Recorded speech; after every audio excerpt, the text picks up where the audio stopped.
accepte de reculer. Il accepte de reculer. Elle essaye de revenir quand même dans l'échange Zoran, mais ça va être difficile. Regardez ça, le goût. Et 8-8. Oui, c'est très bien joué, mais c'est en donnant le contrôle de l'échange à l'adversaire. 990. Mais face au tenant du titre Charleroi, les Parisiens sont proches de l'exploit. Et c'est fait. 4-0 pour le Valois-Perret face à la Mérité des Français. Une grande victoire, un triomphe pour Paris. Un drame à Charleroi, un drame que vous avez vécu en direct. Regardez cette équipe française qui va prendre la coupe ici en terre adverse. 4-0, rien à redire. On fut impuissant du début à la fin. On concède une grosse défaite qui va laisser des traces. Un petit temps dans les têtes belges. Pour Jean-Michel, pour Zoran Primorac, pour Thierry Cabrera. C'est une gifle. Pas un coup d'arrêt parce qu'il ne faut pas oublier qu'en Super Ligue européenne, la Belgique a vécu de grands moments et qu'ici nous étions à nouveau en finale. Ça on le retient. Nous parlons certainement pas de coup d'arrêt mais simplement de gifle et de ovné total aujourd'hui. Benoît Liénard, je coupe.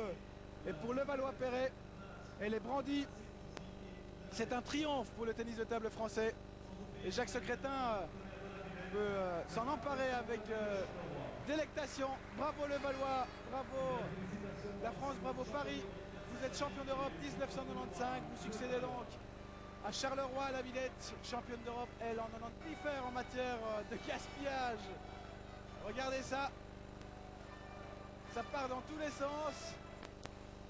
Ce soir, on vous met le feu, crie la fanfare de Levallois.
beaucoup avec leur coup droit, ça sera quasiment mission impossible. Donc il faut absolument utiliser toutes les armes.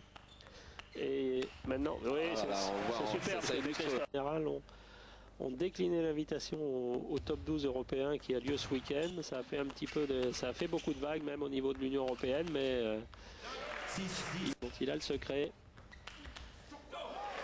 Bon bien répondu. Faut négocier cette série.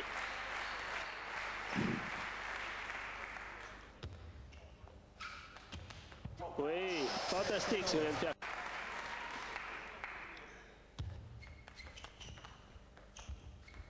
Et voilà, le Valois qui mène 2-0. Oui.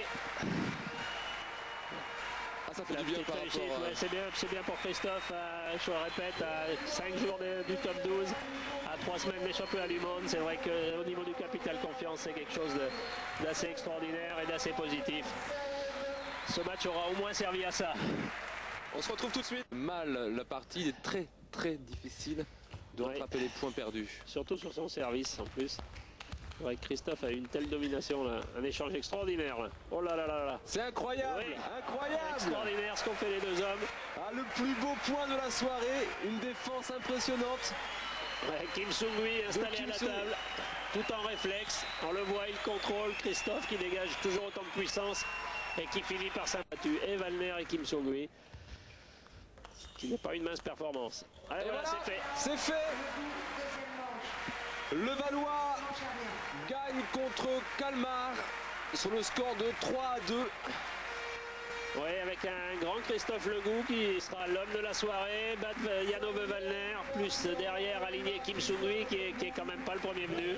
Bah, c'est bien, c'est très bonne augure, c'est une très belle performance.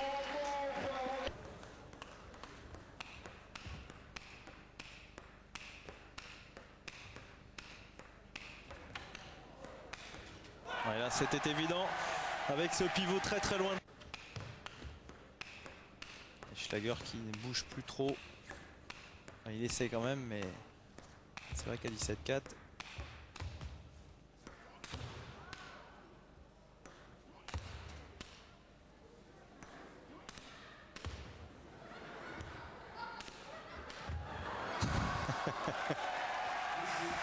Voilà, un trait d'humour de la part de Schlager.